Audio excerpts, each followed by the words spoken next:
মদিনার সাহাবীদের মধ্যে সবচেয়ে গরীব সাহাবী ছিলেন সাইয়েদনা বেলাল রাদিয়াল্লাহু তাআলা আনহু। নিজের লজ্জাস্থান ঢাকার কাপড়টা ছাড়া তার কাছে দ্বিতীয় কোনো কাপড় ছিল না। সকালে যদি খাবার পেত, দুপুরে খাবার ছিল না, দুপুরে পেলে রাতের জন্য ছিল না, আজকে খাবার থাকলে কালকে নেই। মদিনার সবচেয়ে গরীব সাহাবী বেলাল রাদিয়াল্লাহু তাআলা আনহু, লজ্জাস্থান ঢাকার জন্য শুধু একটা জামা ছিল, গায়ে দেওয়ার মতো কোনো জামা নাই। এই সাহাবীর মতো গরীব কোনো সাহাবী মদিনার জমিনে নাই। এই বেলাল রাদিয়াল্লাহু তাআলা আনহুকে বিশ্বনবী ডেকে বললেন, ইয়া বেলাল আনফিক ইয়া বেলাল লা তাখশা মিন যিল আরশি ইকলালা।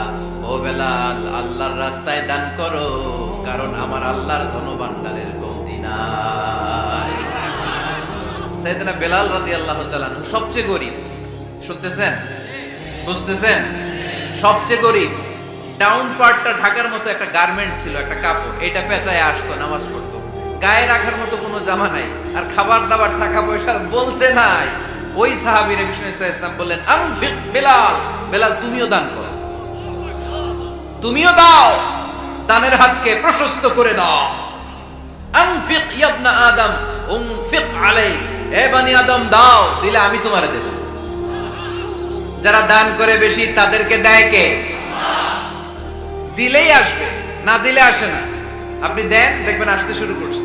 এটাই সিস্টেম। দিলে কমে না, না দিলে কমে। সুবহানাল্লাহ পড়ে। উদাহরণ হিসেবে বোঝেন, আপনার হাতে 5 কেজি ওজনের একটা জিনিস দেয়া হলো, আপনি এটারে ধরে রাখছেন। এটারে ধরে রাখলে আর কিছু নিতে পারবেন? এটারে দিয়ে দিলেই না আরেকটা ধরতে পারবেন, ঠিক কি না? 5 কেজির এটা হুজুরে দিয়ে দিলাম, এরপরে কেউ আমার 20 কেজি দিলে ওইটা ধরবো, ওইটা আবার আরেকজনকে দিব, এরপরে আরেকজন 30 কেজি দিলে ওইটারে ধরবো। কথা বলেন, কথা বলেন, কথা বলেন। এজন্য আল্লাহ বললেন, ইনফিকুনা ফিস সাররাই ওয়াদ দাররা। আমার মুত্তাকি বান্দারা প্রথম গুণ, তারা সুখে দুঃখে সব সময় দান করে, দানের ধারাবাহিকতা সব সময় অব্যাহত রাখে। যারা সুখে দুঃখে সচ্ছল অসচ্ছল সব অবস্থায় দান করে, তাদের নাম হলো মুত্তাকি। মুত্তাকিদের প্রথম বৈশিষ্ট্য দান করে। আপনারা দান করেন তো? কিশোরগঞ্জের ভাইয়েরা সবাই করেন? করেন তো? Take it as a reminder. আজকের এই আলোচনাটা একটা রিমাইন্ডার হিসেবে নেন। যাদের দান করতে একটু সমস্যা, মনে থাকে না, অলসতা বা একটু কিপটামির মনোভাব আছে, এই কিপটামি কৃপণতা ভুলে যা, দেন। দেন না একটু, আপনারা দিবে কে? বিশ্বাস হয়? দিলে বাড়ে, দিলে না দিলে কমে। কারণ আপনি দিলে আপনারে দিবে কে? তবে গোপন অবস্থায় দেওয়াটা উত্তম। প্রকাশ্য দান করলে আল্লাহ কবুল করেন, ওইটাতেও সওয়াব আছে, কিন্তু গোপনে দান করলে বেশি খুশি হয় কে? গোপনে দান করলে আল্লাহর রাগ ক্রোধ কমে যায়। আপনার কোনো পাপের কারণে আল্লাহ যদি আপনার উপর রেগে থাকে, আপনি গোপনে কিছু দান করে দেন, ওই রাগটা মুহূর্তেই ঠান্ডা হয়ে যাবে। 7 শ্রেণীর ব্যক্তিকে আল্লাহ তাআলা আরশের নিচে ছায়া দিবে কিয়ামতের দিন, যেদিন আকাশের সূর্যটা মাথার কাছে চলে আসবে, জমিনটা তামার জমিন হয়ে যাবে, তৃষ্ণায় মানুষের জিহ্বা বের হয়ে কুকুরের মতো নাভির সামনে ঝুলতে থাকবে।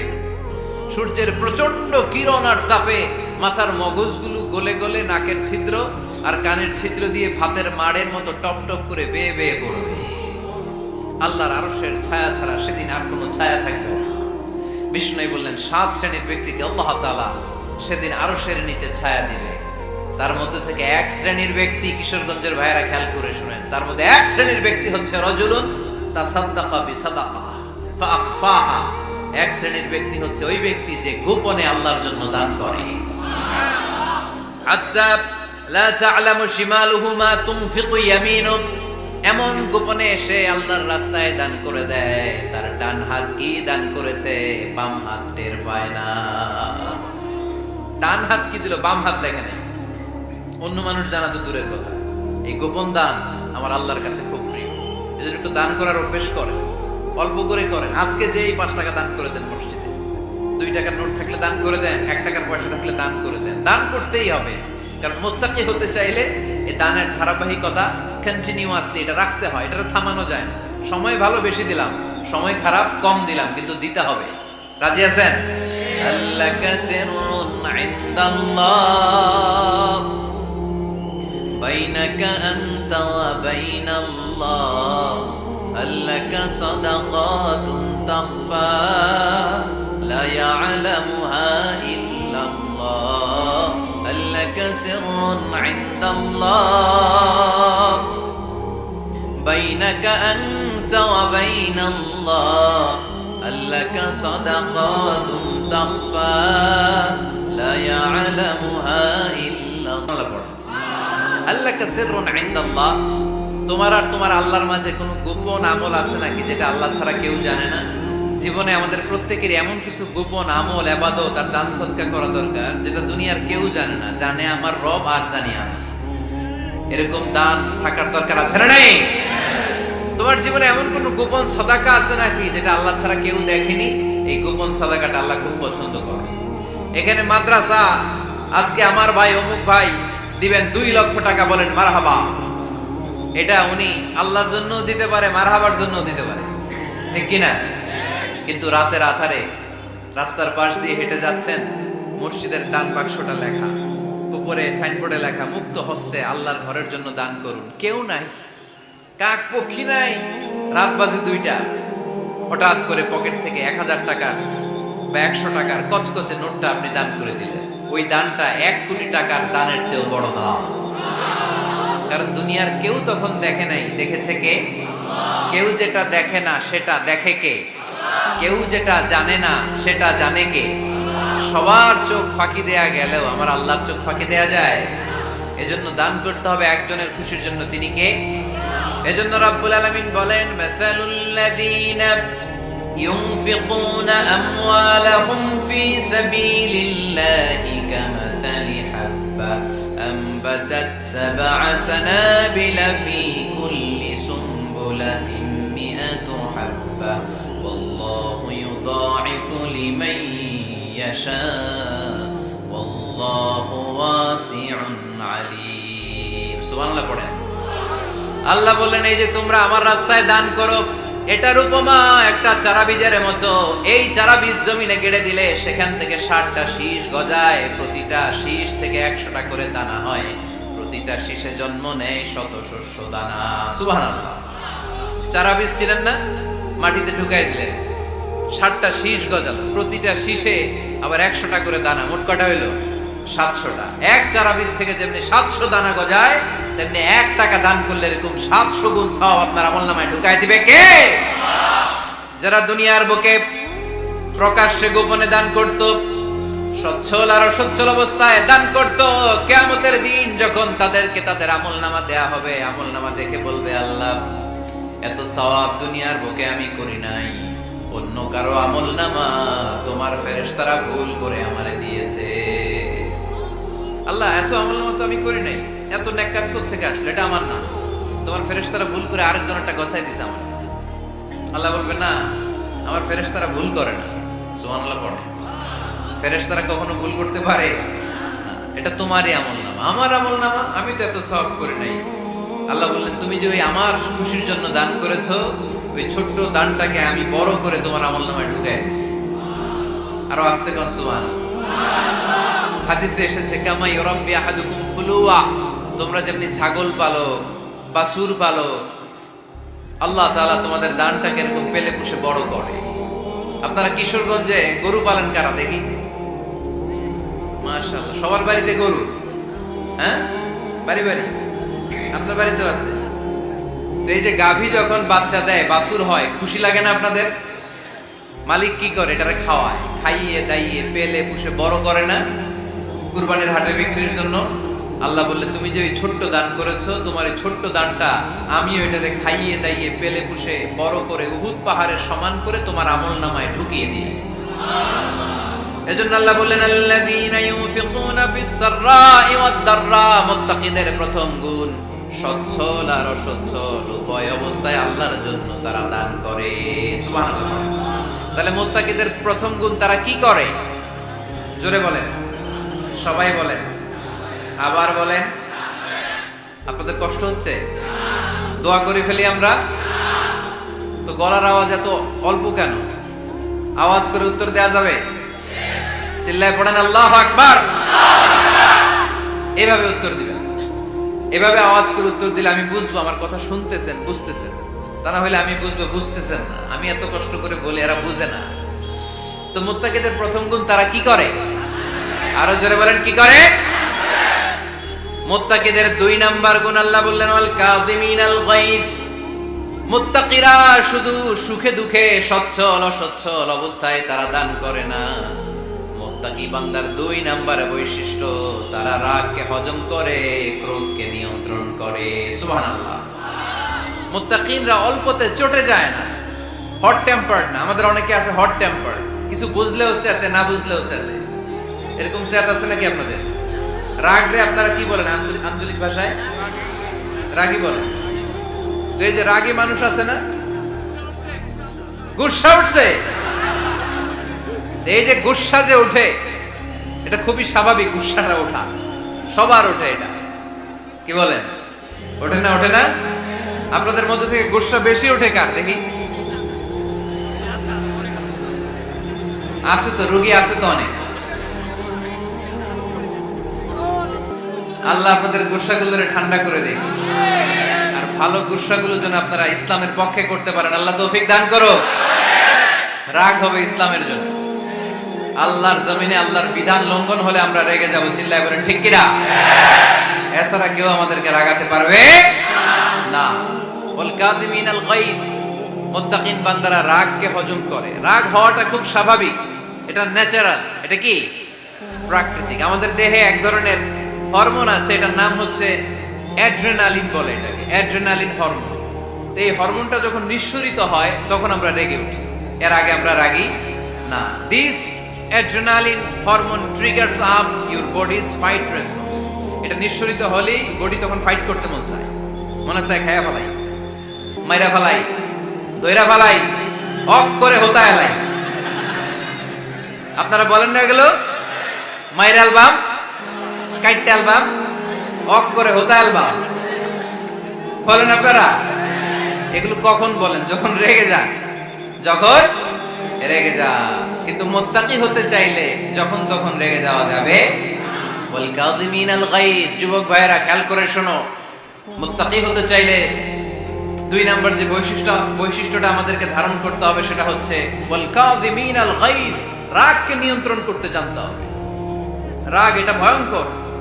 অনেকে রাগ করতে করতে যে স্ট্রোক করে ফেলে, আছে না? হার্ট অ্যাটাক করে ফেলে। অনেকে রাগের মাথায় মারাও যায়, আছে না নাই? এটা ভয়ঙ্কর। এর আছে অনেক শারীরিক মানসিক অনেক প্রভাব, অনেক ক্ষতিকর প্রভাব আছে এই রাগের। রাগটা অনেকটা ঝড়ের মতো। কিসের মতো? ঝড় যেমনি একদিক থেকে এসে সব ভেঙে চুরে তছনছ করে লন্ড ভন্ড করে দিয়ে আরেক দিকে সাঁ করে চলে যায়, রাগও তেমন একদিক দিয়ে আসে সব শেষ করে দিয়ে আরেক দিকে চলে যায়, ঠিক কিনা? এর আগের মাথায় পৃথিবীতে কত খুন খারাপি ঘটেছে, ঠিক কিনা? বাবা ছেলের মধ্যে রাগ আছে না নাই? বন্ধু বন্ধুর মধ্যে, বন্ধু কয় এটা আমারে দে, ওই বন্ধু বলে না দিব না, রেগে গেছে, কিলাকিলি ঘুষাঘুষি আছে না নাই? বাবা ছেলের মধ্যে জমি জমা নিয়ে হয় না অনেক সময়? বাবা কয় এই জমি তুই পাবি না, পোলায় কয় আমার এই দিবা তুমি। বাপে কয় না দিমু না, পোলায় কয় দিবা। বাপে কয় তোরে তেজ্য পুত্র করে দিলাম, পোলায় কয় তোমার মাথায় আমি কূপ মেরা দিলাম। আছে না? লেগে গেল, মারাত্মক ঝগড়া। হাজবেন্ড ওয়াইফের মধ্যে এগুলো আর হয় না, তাই না? রাগারাগি হ্যাঁ বেশি হয়। কিশোরগঞ্জে এগুলো আছে। আহা, খবরদার, এগুলোকে বাড়তে দেয়া যাবে না। শয়তান খালি গুতায়। শয়তান চায় কি করে ফ্যামিলিকে ব্রেক ডাউন করা যায়। শয়তান একটা আরশের উপর বসে, অন্য শয়তানরা এসে বলে আমি ওজনে কম দেওয়াইছি, কারে কিছুই করস নাই। আরেকজন এসে বলে আমি সুদ খাওয়ানোর ব্যবস্থা করে দিয়ে আসছি, কারে এটা কিছুই না। আরেকজন এসে বলে মাদ্রাসায় যাচ্ছিল আমি সরাই দিছি, কারে এটা কিছুই না। আরেক শয়তান এসে বলে আমি স্বামী স্ত্রীর মধ্যে বিচ্ছেদ ঘটায় দিছি। ইবলিশ শয়তান তখন এটারে নিয়ে নাচতে শুরু করে দেয়। এজন্য স্বামী স্ত্রীর মধ্যে ঝগড়া আছে না নাই? হাজবেন্ড বলে একটা, ওয়াইফ বলে আরেকটা, আছে না নাই? হাজবেন্ড বলে তুমি যাইবা না, এই বিয়ার দাওয়াতে যাইবা না, ও আমারে অপমান করছিল। বউ কয় আমি যামু, আমার বান্ধবীর বিয়া, তোমার কি? আছে না নাই? হাজবেন্ড কয় না যাবি না, বউ কয় যামু, গেলে তোর খবর আছে। বউ কয় কি করবা? কয় তালাক দিয়ে দিলাম। আছে না নাই? ছোট্ট ঝগড়া থেকে মাথা গরম করে রাগের মাথায় তালাক দিয়ে ফেলে। এজন্যই রাগ ভয়ঙ্কর। এর আগের কারণে বন্ধু বন্ধুর সম্পর্ক নষ্ট হয়, হাজবেন্ড ওয়াইফের মধ্যে ডিভোর্স হয়ে যায়, বাবা ছেলের মধ্যে সম্পর্ক ছিন্ন হয়ে যায়, এটা ঝড়ের মতো। এজন্য মুমিনরা চাইলেই চট করে রেগে যেতে পারে। এজন্য রাগ নিয়ন্ত্রণের দরকার আছে না নাই? এজন্য আল্লাহ বললেন, والذين ينفقون أموالهم في سبيل الذين ينفقون في السراء والضراء والكاظمين الغيظ والعافين عن الناس। মুমিন বান্দার মুত্তাকিদের প্রথম গুণ দান করে, মুত্তাকিদের দ্বিতীয় গুণ তারা রাগকে হজম করে। সুবহানাল্লাহ পড়ে। রাগকে কি করতে হবে? জোরে বলেন, কি করতে হবে? আল্লাহ রাসূল বললেন, লাইসা শাদীদু বিসসুরআ, কুস্তি খেলে যে অন্যকে মাটিতে শুইয়ে দিতে পারে সে আসল শক্তিশালী না। ইন্নামাশ শাদীদুল্লাযী ইয়ামলিকু নাফসাহু ইনদাল গাদাব, রাগের মাথায় যখন নিজেকে যে নিয়ন্ত্রণ করতে পারে আল্লাহর কাছে ওই ব্যক্তিটাই শক্তিশালী।